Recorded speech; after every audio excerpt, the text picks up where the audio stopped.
Richard Martinez here with the Rebuild You Show, where we are highlighting people who are serious about growing their lives, about all the most important areas of their lives, them winning and doing it with integrity. All right, for today's episode, we have a man who is after God's own heart, who comes from the military, who has went from different industries, who is now is a part of a mastermind community where he's having great impact on many people's lives. And now we're going to get into this episode with my man, Nick.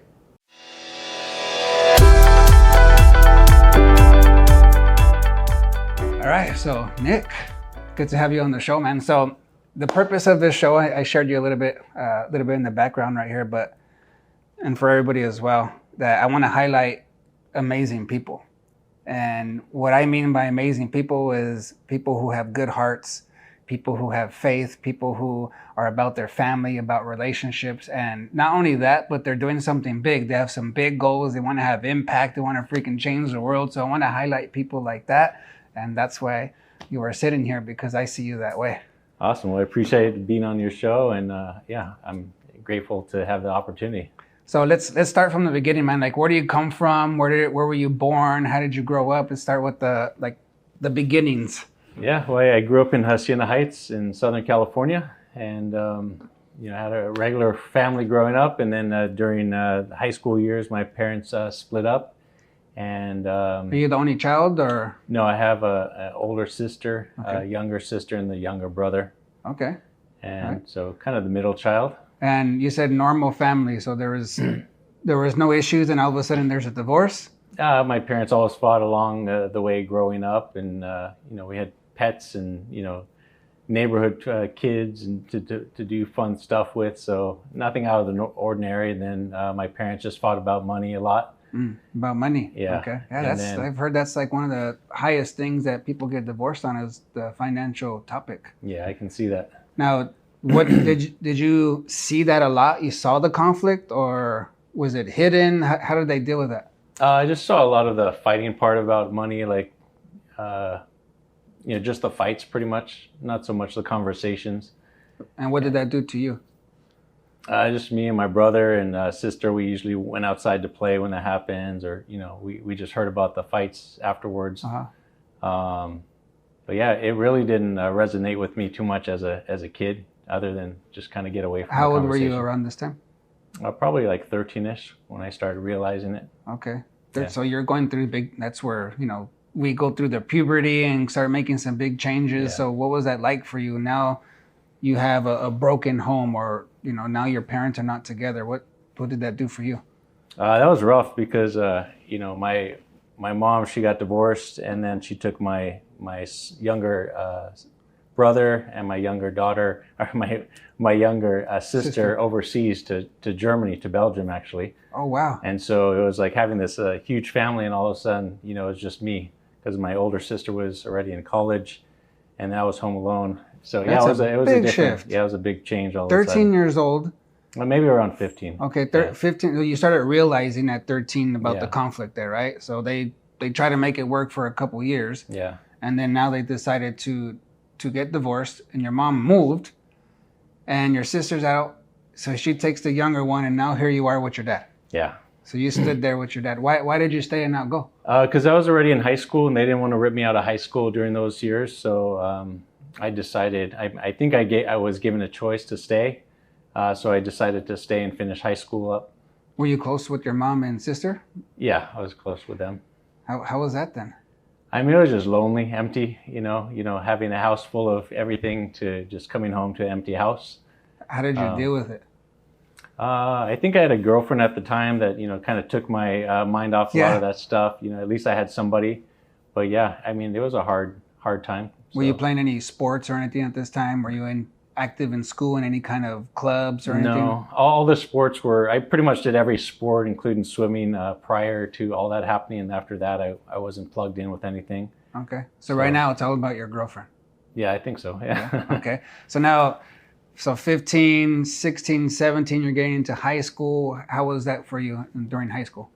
It was a rough time. I wasn't the best student. I was a straight C student, but I managed through that. And then close to my senior year, I decided I was going to go in the Marine Corps. because I visited my family in Belgium at one of the NATO stations, and I saw the Marine in the dress blues. I'm like, I want to be that guy. Really? And so that's when I made the decision I want to be in the Marine Corps. And how old were you at this time when you go visit in Belgium? Maybe like 16, 17. 16, 17. So that's that's a senior? Senior year. And you went to go visit? What were you there for? Just to visit my family. My brother and my sister and my mom were over there. Huh. And so I just visited. So now you're on the base and you see this man suited up. What about that attracted you? Like, dang, I want to be like that. So it was this NATO building, which was huge with all the flags in front. And there was just like super jacked, like Marine dude, just like squared away, the epitome of like, man, that's a soldier. A man. Yeah. And like, I want to become that, whatever it is. And ended up that it was a Marine. And Did you ask? I must have asked. And the dress blues that the Marines have are kind of the best. I believe is one of the best suits that you can wear as a dress blue. And I was like, yeah, I want to be that. So then, what was that transition to like? Okay, I'm going to go for it. So I came back and I went to the Marine Corps recruiting thing, and I asked like what different jobs you can have as a Marine, and they told me about it. And then you start kind of training for that, and then they teach you how to like pass the tests, like the ASVAB and stuff like that, to get into the Marine Corps and what you place for and what jobs you can have as a Marine. So I was excited. So now, so this got your attention. This guy that looked freaking like a man, right? Mm-hmm. So it was like a good standard for you. I want to be like that. Now you go on, you're hearing about all these different things that you can do. Yeah. And did you realize that like I'm gonna be giving my life over? Like did that settle in? Did it scare you, or did it more excite you? What was that like? I mean, you don't really hear all that. Of course, it's part of it, okay. But you just think about you're fighting for freedom, and you have an opportunity to help a lot of people as far as creating the freedoms that we have in America. And to me, that was appealing. And of course, in the back of your mind, you know that's a possibility. Interesting. But yeah. So the thing that got your attention is to be able to help people. Yeah. And how did you see yourself helping people? Through what? I think.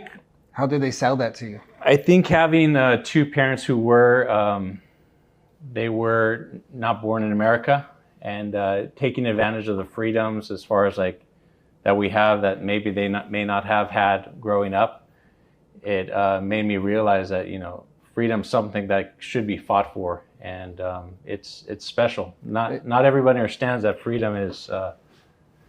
They take it for granted a lot of times. So this became like a big part of your purpose. Like you already had this heart, this drive to help people. That's what really got your attention to want to do it, right? I'm gonna help people. Yeah. And not only help people, but help people to have their freedom, right? So this became purpose for you. Yeah. So now you go in, you join. What was that like? So I went in the reserve. So we just did the training.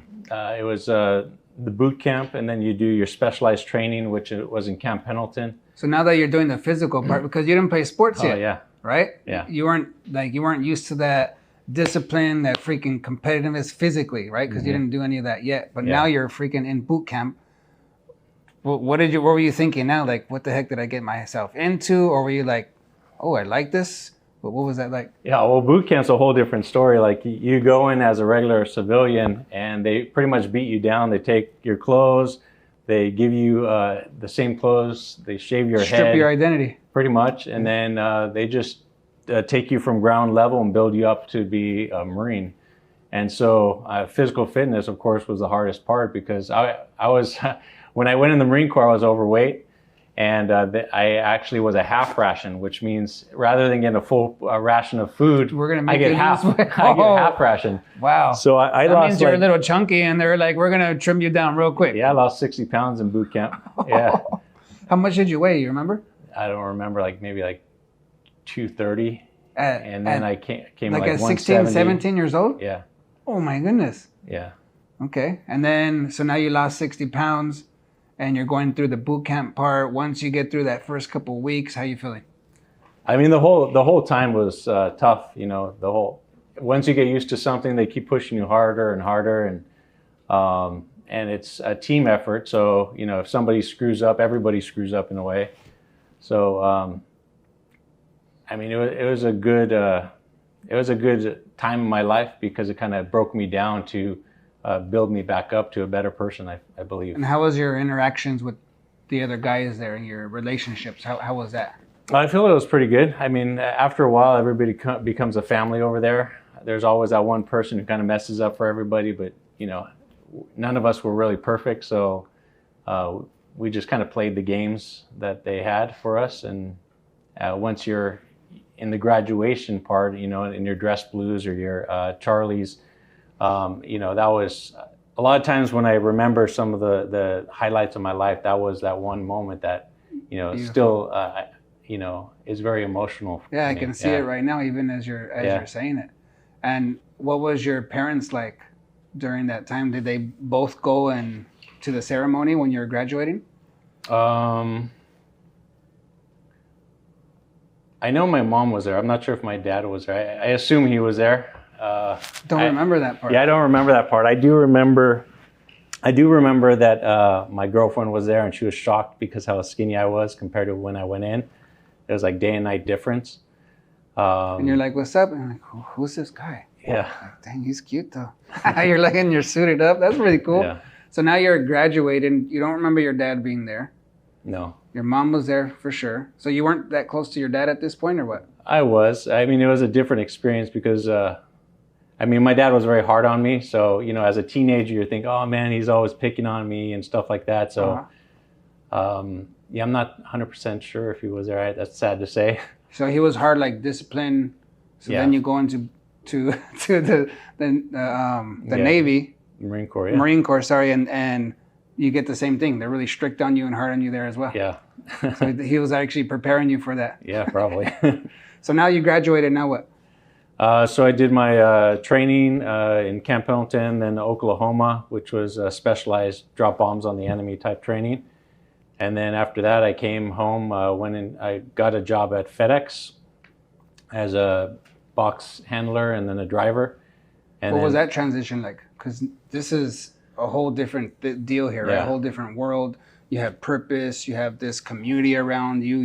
You have, what you're going to be doing every day is kind of like given to you what you're going to be doing, all the structure. Yes. Now, boom, I'm free. Now you're working at the FedEx. What was that transition like? Was it easy, difficult?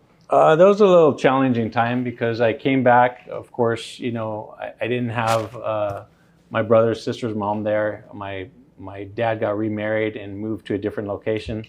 So I was going to college and I got a job at FedEx. And so I was just kind of squeezing it as much as possible. I was driving. What were you going to college for?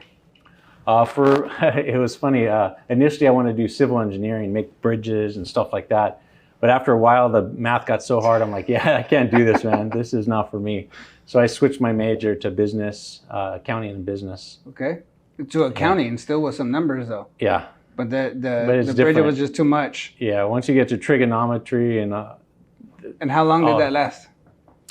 Maybe like a year. Oh, so you finished a whole year. You finished it and said, I'm not going back to that. Yeah. That's where you changed it. Yeah. Okay. Now tell me the next couple of years, how that went. And then I was working at FedEx, which was in Santa Ana, and I was going to college in Pomona. So there was a drive between, both. And then during that whole time, I've always been an entrepreneur. You're living with your dad at this? Yeah. Living with your dad? Yeah. And working and in Santa Ana? Yeah. And in, what was it, in Pomona? Pomona. Driving back and forth, so like 45 minutes to an hour, both one way. Yeah. Okay. And then I've always been an entrepreneur, so I always had like little side businesses. What was your first one? There was this company called Melaleuca, yeah, which was a health company. Yep. I have some clients that that they want me to help them to build their thing. Yeah. So I know exactly what you're talking about. It was good products. It was the timing wasn't right for me. And then I did this the Tax People, which was another company that was great. How long did you do the Melaleuca? Maybe for like 6 months. And how did that work for you? I just probably didn't have enough training at the time. So, learning all that is a challenge. You need to kind of it was a good experience for me. What part of it? Like, how did you grow from it? What did you learn? I think just going out there and getting in front of people that you're not used to, kind of, breaking outside your comfort zones. That, and I also did Cutco. If you ever heard of Cutco, that was actually a really great sales process. I recommend that for everybody. Going to door knocking. Yeah, that's definitely breaking out of your shell and getting people's house and showing how the knives were made. Even though you had gone through like the Marine Corps, did you feel like you're more introverted?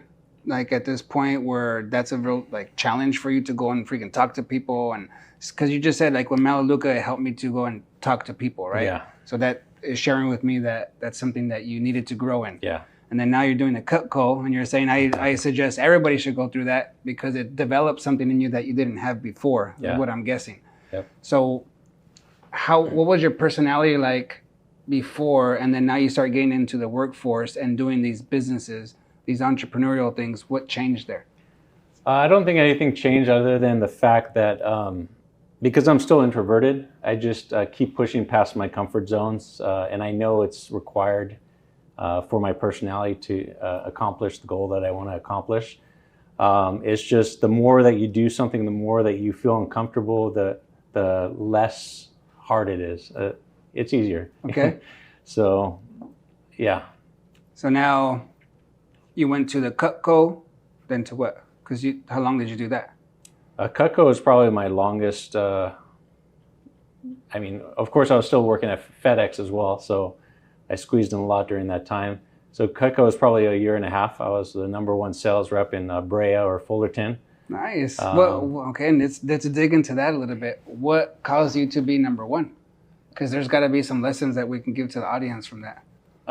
It was just really believing in the product. I believed in the product, the double D edge and the triple rivets and the nickel tang and all this stuff. And you cut through rope in front of the customer's eyes. You cut through a penny with the scissors. And so you really believe in the product and you see the value and the quality of the product. So I could always sell something I really believe in.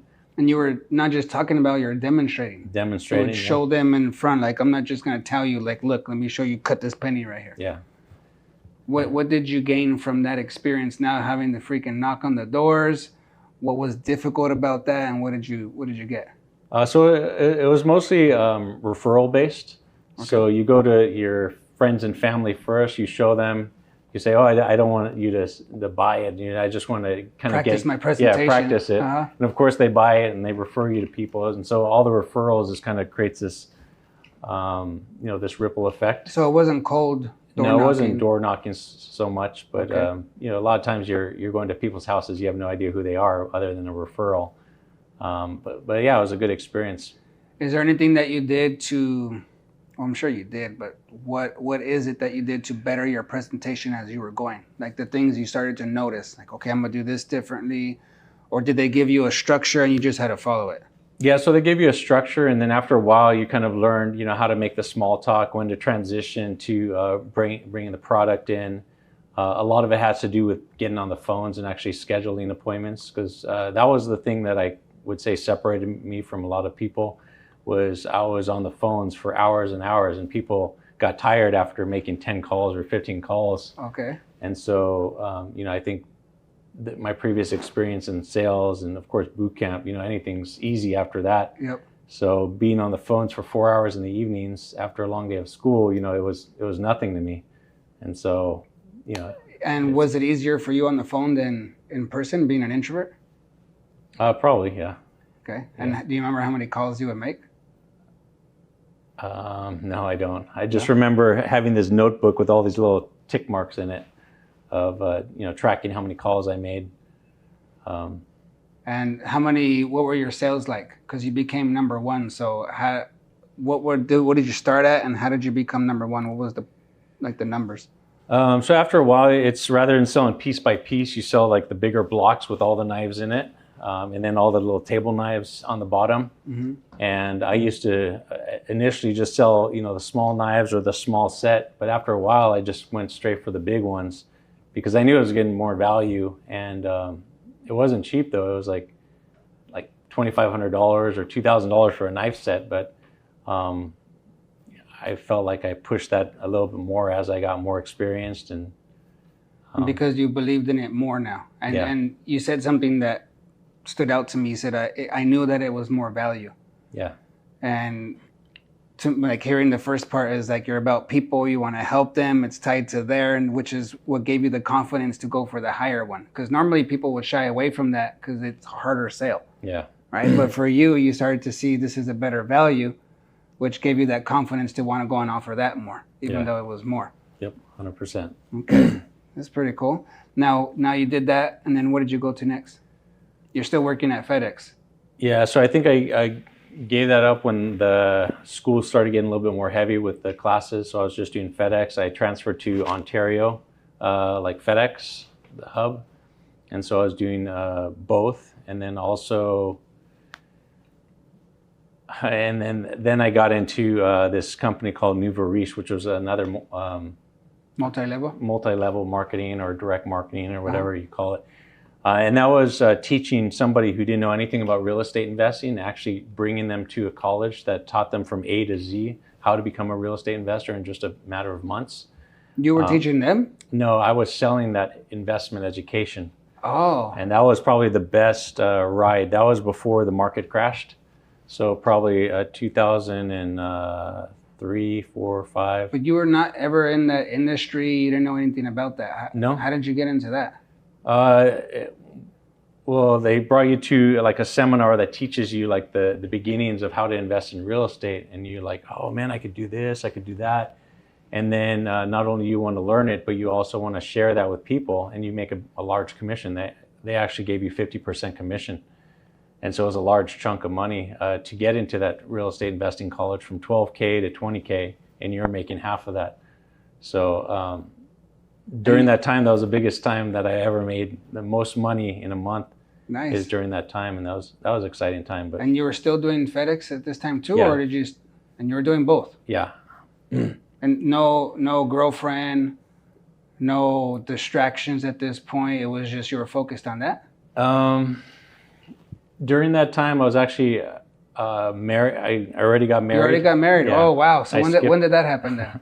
That happened when I was working at FedEx and going to college. Okay, and you met her at college. Yeah, in chemistry class. Tell me how you met her. Give me the story. So she was sitting in front of me, and she kept like flipping her hair and all that stuff what women do. And then we just started being study partners along with another friend, and then you kicked out the other friend. yeah, no, eventually we're still all good friends. Oh, really? Yeah. So, yeah, long story short, I mean, it ended up we were married at age 26, Okay. and I think about a year and a half of dating, we decided to get married, and yeah. Amazing. Okay, And so now it's 22 years of marriage. congratulations, Yeah. man. Thank you. Beautiful. Yeah, it's respect to that. Especially these days, people jump in and out very, very easily. They give up. Like, oh, I fell out of love, and they just give up. Yeah. But you're putting in the work. It's Good not job. easy. No, it's not. Yeah. So now you're 26, married, Yeah. and you were doing FedEx school at this point, right? Yeah. Now, when did kids come into play? So about a year, let me think. Having to do math again. I know, huh? Sorry. I'm trying to get away from this. So my daughter's 19 minus. So about that time is when we started having kids, maybe a year into it. Okay, so 27. 27, having kids. Yeah. Now, what now in your career? What starts to change? Now, taking risks in multi-level marketing and stuff like that, because I actually left FedEx to really pursue the Nouveau Riche, Uh-huh. because I was making good money. There was a month I made like $40,000. For a 27-year-old, that's a lot of money sometimes. And so I walked away from FedEx, and then I was actually going to leave college. And thank goodness my wife said, you're so close to finishing, just stick in there, stay with it. And I'm glad I did, because it opened a lot of doors later on. But then when the market crashed in 2008, of course, nobody was getting loans for this Nouveau Riche college anymore. And then that business kind of fell apart. Okay, so and now you are married with a kid. Now I'm kid? married with a kid. Yep. With one right here. One, and then my second one came 3 years later. 3 years. So, but not this. In this point, you had one so Yeah, far. I just had one. So, what was that like? Because I mean, that's for a man. You're providing. You're bringing in good income. You let go of this other one because this is doing well.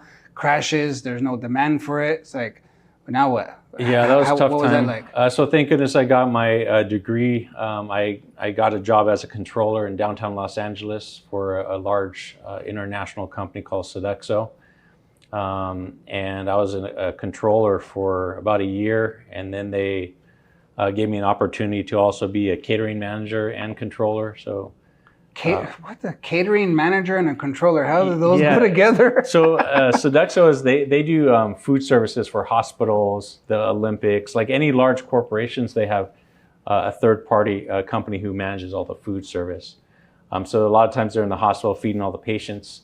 And so part of that is they also have like catering and events and stuff like that. So I was the controller for this company, and then also I took on those events.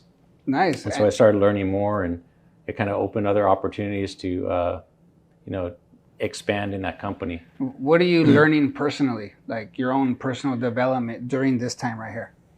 I just learned that pretty much whatever I put my mind to that I can accomplish. I just have to practice things or learn the ways of doing it, and I can excel at it. Is that something that you already had before, or is that something that you're gaining right there? I think I always knew that I have the ability to become better as long as I put in the work and the effort and learn from it and keep pushing. You can always expand from there. Uh-huh. All right. So what's the next steps then? And then I just kind of I don't want to say stuck, but I got stuck in that company for 10 years. Just climbing up the corporate ladder. I did a lot of great things and opened different new locations. And then during the end, during that, because you were a big part of expanding then, it sounds like, right? Yeah. What did you do, and how, what was it that you brought to help it to expand like that? So I was really good at putting systems together, putting systems as far as cash flow systems, because not only did I do the bookkeeping, controlling, accounting and all that stuff, but I also started managing employees. And so, with sales cash flow, that was a big thing. The cash registers, implementing like the design systems in the cafeteria and the caterings. So I got really good at that, and that's what people took advantage of, or not take advantage of it, used me for. Now, up to this point, you didn't manage people, right? This is where you just started to manage? Yeah, I just started managing once I moved from there, and I went to another place in Los Angeles where I started being a retail manager. Okay. So when you started managing there, how was that transition from, you're only responsible for you, and now you're responsible for how many? Initially, it was just a handful of people, like 5-10 people. What was that like? That's a big shift. A lot of people can't deal with that. That was a huge shift, because every single day I used to come to work with anxiety and break down in sweats just having to go in the cafeteria and meet people and manage them and tell them not to do this, even though I'm just some young guy who doesn't have the experience in that field. So that was a tough transition. How did you deal with that? What did you do? Like, how did you deal with it? I mean, I just dealt with it because, I was providing for my family, and that was on the top of my mind. That was just something I had to do. So you just didn't allow yourself to let the anxiety and all these things overcome because you had your family there and the sense of responsibility to provide. So that was much stronger than, what am I gonna do? Yeah. So what are the things that you learned that you had to learn real quick to figure it out to be able to manage people? Well, I had to learn exactly all the systems. So I had to go in each position and know what it took to become good at that in order for me to really tell people that this is the way you got to do it. And then I learned also quick that you have to hold people accountable to their job tasks. And was that hard for you? Because I know you have a good heart, soft heart, and you want people to feel good around you. Yeah. But now here you are disciplining, keeping them accountable. Was that difficult? It wasn't so much difficult because I always brought in like the relationship, saying, "Oh, I know this is what you want. We got to do this because this is what's going to be best for the patient and all that stuff, or the customers," and just kind of have a soft approach, but still write them up with a smile. Yeah. And then the velvet hammer, that's what we call it. and that's why I was so respected. And as I grew, the people I managed, people liked me because I would not only like show them what to do, but I would jump in there if they needed help and be a part of that team. A servant leader. Yeah. You weren't just dictating, telling them what to do. You were there with them, listening to them, having patience with them, making them feel understood. But at the same point, I need to write you up, and you're gonna do this, okay? And I'm gonna still help you. So that's huge. And a lot of times people they're not able to do that. They're not able to get over that hurdle of having to manage people because it's not easy. Yeah. People are hard to deal with sometimes. Did you have any kind of experience where you had a difficult person you had to manage? Oh, there are a lot of difficult people. At the end, when my last few years when I was at Methodist Hospital, I was managing 73 employees. Okay. And I had dish room employees, cafeteria employees, cooks, catering employees, coffee cart employees, all sorts of types of employees. Yeah, there were a lot of difficult people. So now going from like a handful of people to 73, what are the skill sets that you had to focus on more now? Just more operational, like looking at the big picture, looking at not just individual people, but how the different teams kind of operate in the whole system. And did you lead each department or team differently? Did you create standard operating procedures? Did they already have them? What was that like? So a lot of the things that I brought in is to restructure everything, make sure all the operating procedures are there. One of the most challenging thing was job tasks, actually breaking down the job task and making sure, the timing, like they have enough time to do everything, but not too much time. They didn't have it. You created it? Sometimes the job tasks were there, but it was so vague. And so you have to break it down.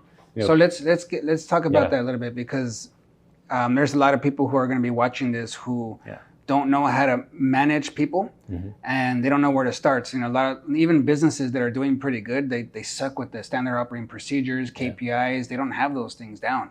So how did you do that? How did you start to implement it? What did you start to learn to help you to be successful in those areas? So one of the biggest things is what do you want to accomplish by the department, or what do you want to accomplish with that employee? And you have to know exactly what you want to have out of it. Like if you were to do that job task, what are all the exact steps that you need to do in order to have a great outcome? Because if you don't know all the different things, you just put somebody in there and you're wondering why you're not getting the results, is because you haven't been in there. You haven't been by the times constraints. Like for example, one of the guys I had on the grill, a great guy, excellent grill guy, but he couldn't get all the tasks done. And then one day he wasn't there, and I had to jump on the grill and take orders and prep all the stuff, and there was no way I could have even done it half of what he does.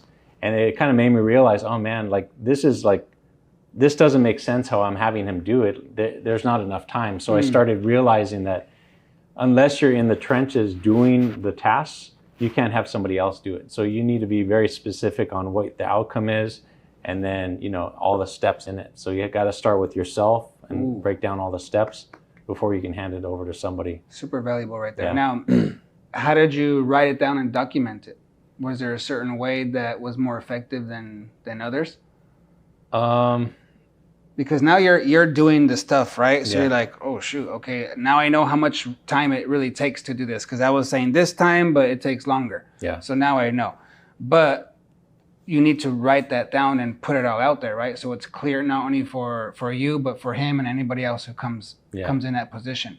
So how would you document? How would you write it down? Did you share it with them? Like, what was that like? Oh, so of course I broke down the times that from this time you clock in, this time you do this prep, this time you take care of the customers, and in between you do that.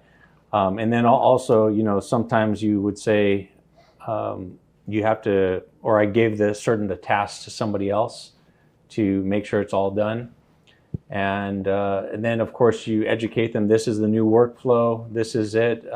Tell me how it works. Give me your input on it. Even though this is the way it's going to be, unless something. These are key things Yeah. because you're saying it like it's nothing. Yeah. Because you're just sharing like what happened, right? But I don't want the people listening or watching to miss that, because it's not just about putting in the time frames, but you would share it with them and then also ask them for feedback, because people are more committed to what they help create. Yeah. And here you are pulling that out of them, getting more commitment by just getting feedback, even though you know you're going to do this anyways. Because a lot of times business owners, entrepreneurs, leaders, they don't do that part because they feel like it's a waste of time. Because like, well, Richard, I already know the best way to do it. Why am I going to get their freaking feedback? They're new. Like, I'm an expert here, right? I'm just going to tell them what to do and they just need to get it done. But they miss this part of sitting down because it feels like a waste of time, but it's so freaking valuable. And a lot of times people, they create so many problems, entrepreneurs and business owners, because they don't do this. So what helps you? What about you? Why were you able to do that? And so many people don't. I think a lot of times I try to put myself in their shoes. What do they want? They wanted, like, for example, all the people I don't want to say all of them, most of the people that worked with me, they wanted to do a great job. They wanted to feel fulfilled at the end of their day, knowing that they did their best. And I just had to provide. How do you know that though? Because I just saw the pride of people. Like, for example, I had this prep cook in the back, and she cleaned up and she had all of her things like very nicely organized, and she would always show me, oh, I did this and this and this, and just you could see the pride of her work.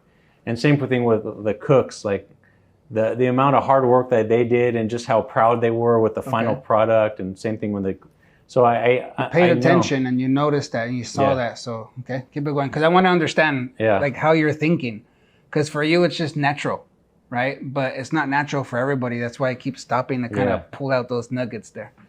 So thanks for being patient as I keep interrupting. Oh yeah, no. So I forgot where we're at. So right now we're talking about that. How are you able to have that patience to be able to sit down with them and describe, okay, this is what you're going to do. Give me your feedback, even though you know they're going to do it anyways. Because a lot of people have a hard time with that.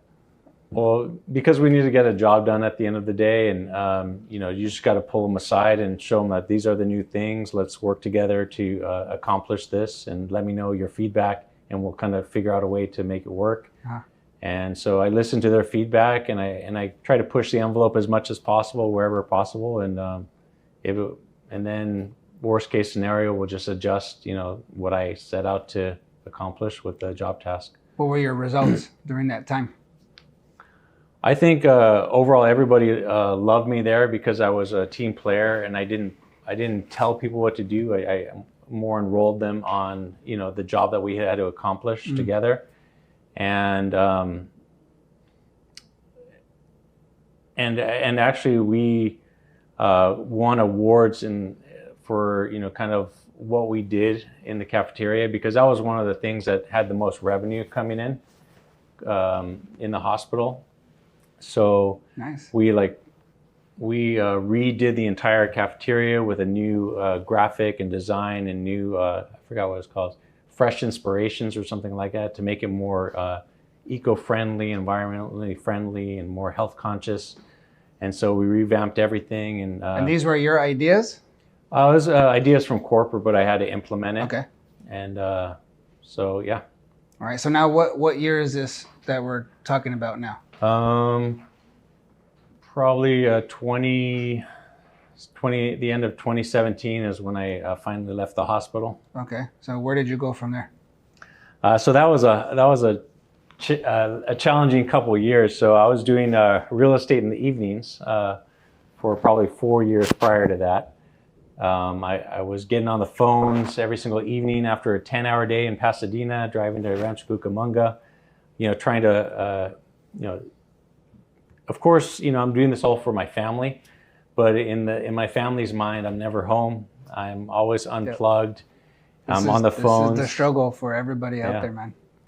And then even on the weekends, I'm doing open houses, and back of my mind, this is all for the family. But that was the time where I almost ruined my marriage. I was just going to ask you, how did you keep that together, because you're said 22 years now. Yeah. And that's where most marriages will break. Yeah. And I counsel and coach a lot of marriages that are there. Yeah. That they want to get divorced because they don't feel like their needs are being met. Like they're not priority, they're not important. And the husband's like, well, I'm doing this all for you. And they're like, well, I'd rather you be home. And it's like, I'm working my butt off. So I get it. So how did you deal with that? Because I'm sure your wife started being vocal about it, because they usually are vocal about it. Yeah, that was probably the most fights in our marriage, because of course here I think I'm the hero. Yep. And I kept pointing the fingers that you're not doing this, you're not doing that. Of course it's all me. And so I mean, I was not in alignment with my true self back then, and I was kind of getting off track. And I just kind of reset, and after, you know, counseling, and of course by the grace of God and having my wife, you know, really work with me during that time.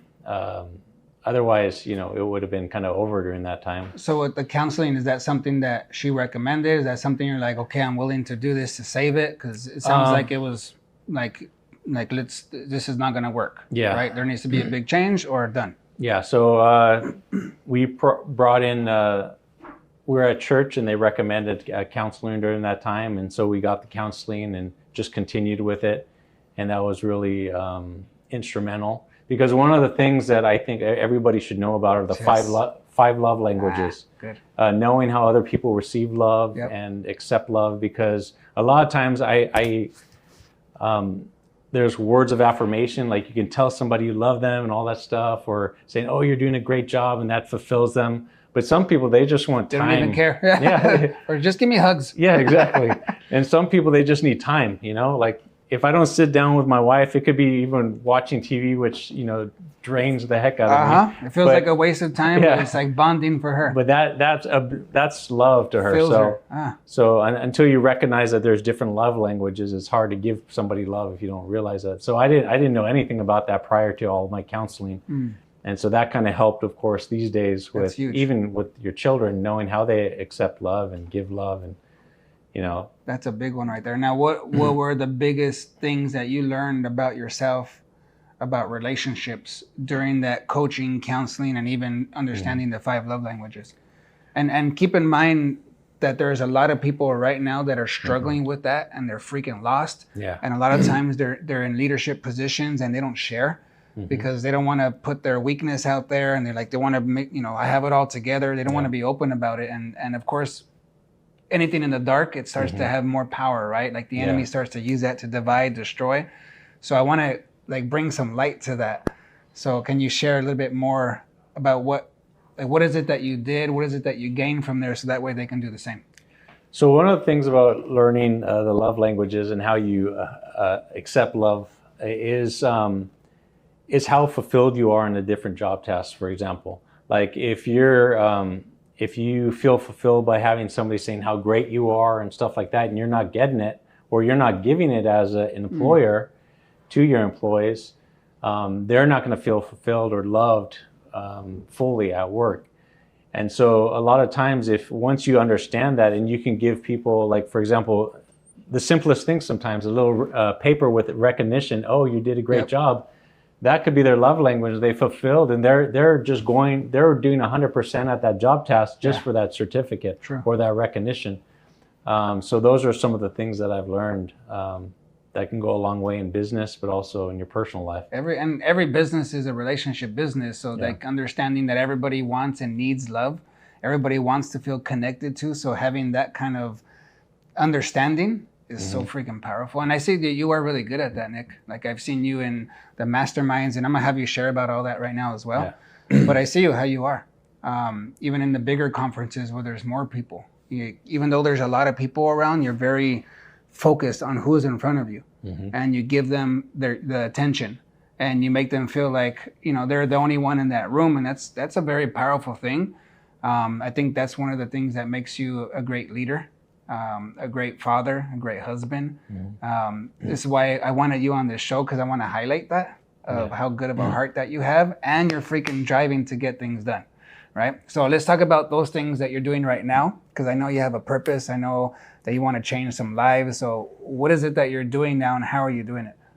So on the smaller picture, we're building the IE Mastermind Group, which allows local business owners, entrepreneurs to come together to exchange ideas, to break past the limits of what people think is possible for themselves, and then share resources and insights from one another who are currently doing it. Why did you start it and how? Like, what did you just think, oh, I'm going to start a mastermind, or would you a part of one and you're like, this is amazing, I want to do this? Like, how'd that begin? So I got started in the insurance business when I quit my job at the hospital and jumped into insurance, health insurance.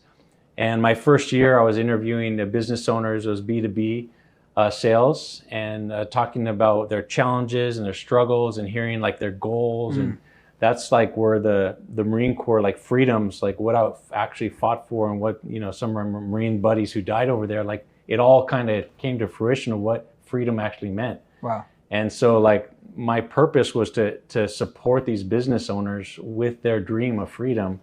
And maybe it wasn't supporting like coaching or anything like that, but it was like providing my services the best I can so they can succeed. Interesting. And so I knew that personal development and growth was important. So I read a book called Think and Grow Rich. And in the 10th chapter, it talked about the power of the mastermind and how two separate minds can be two alone, but when you put it together, it can turn into three. And I'm like, oh man, I want to find this mastermind group. So I started looking at, you know, all the different things that were close to that, but it was mostly networking groups. And I said, no, I want to create one. I couldn't find one, so I created just a small one. And we started doing it. And after a while, like the quality wasn't there. A lot of people, they come to these groups just to take, you know, they try to sell and stuff like that. So I had to start charging for it. Because they had the networking mindset. Yeah. So once I started charging for it, it kind of weeded out the people who didn't want to pay for it. And it started elevating the quality of the people. And then I started bringing special guest speakers to expand our mindset, what's possible. And that started elevating the group, especially when the speakers saw the value and they're like, oh, I want to be a part of this group. And then it started elevating it. And then COVID hit. And then I started doing it online for a little bit, and just the energy wasn't there. So I put that on hold for a while.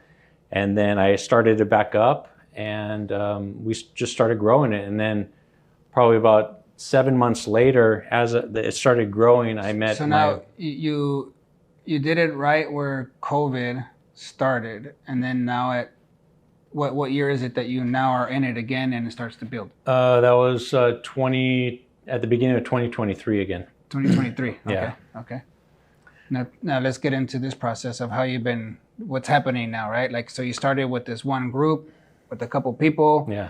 And became more networking. So I'm gonna put a price on it. Started to weed people out. So now you start getting quality people, bringing in guest speakers. Then what? And then I think one of the things that really started growing it was, you know, being able to connect with those high, the people who are doing big things, and them wanting to share their experience with people to help them grow. And so it kind of grew like that. And then I met the vice president of the IE Mastermind Group, Jesse, which kind of even had our own little mastermind in our business, just like showing the vision of where we want to take it, and just kind of having that snowball effect and that energy together to grow it. And then when we brought on our advisor right now, a consultant who was actually a speaker at the group. And I met him at your guys' mastermind. I remember he was sitting on the right of me. Yeah. So he helped us get some structure and some systems in place to really build the foundation to grow it globally. And that's our strategy right now, to build that globally. Okay, so how is that happening? Like, what are you doing to grow it? And what are the biggest things that people are getting the value from these masterminds, so that way we can start to promote it for, get more people on there? Yeah, so the biggest thing for the mastermind is that a lot of business owners, they're lone wolves. They're people who are trying to figure out all these things by themselves without getting input from other people who are in the trenches or who have done it. And by not only having a speaker to expand your mindset of what's possible, breaks that limit of what's possible in your own life, but being surrounded by a group of people and sharing your challenges with them and getting insights and resources and connections and collaborating together, that's when things start picking up for people, because now they're not a lone wolf. Now they have somebody, an accountability partner, somebody to bounce ideas off of, get resources from. Like anybody in the group, they're like, oh, I need this. I just look on my phone and I give it to them because we're part of this group. And so I feel like a lot of cities need mastermind groups in order to like just collaborate. Networking is great, but collaborating on that level when you're like just live by the law of abundance and anything's possible, like that's when you're super powerful. We're in the right room.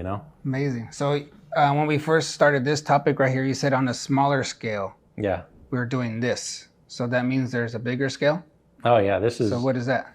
So my mission in life is to help leaders tap into their full potential. Like everybody has the highest potential of what they can imagine themselves to be. And a lot of times you feel like, well, I'm just speaking for myself, like maybe that's not possible for me. Maybe that's an idea in my head, but I'm not able to accomplish that.